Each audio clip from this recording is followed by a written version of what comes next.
Nós estamos em visita do District Governor de Rotary International, senhora Sonia Ayene, junto com o board de Rotary aqui na Aruba. Esta de visita na Aruba, não somente para visitar o clube, mas também para mirar na região com o projeto que está fazendo.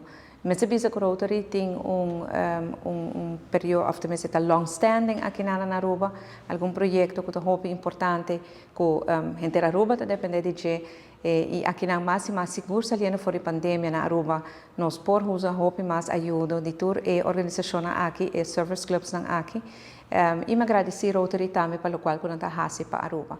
Na indicar que não falta tá mais membro, mais voluntário para poder ajudar a fazer o trabalho e projeto grande que não está bezig com ele. Muito felicitar Rotary com essa aqui e me sabia que a reunião com o District Governor é uma boa reunião.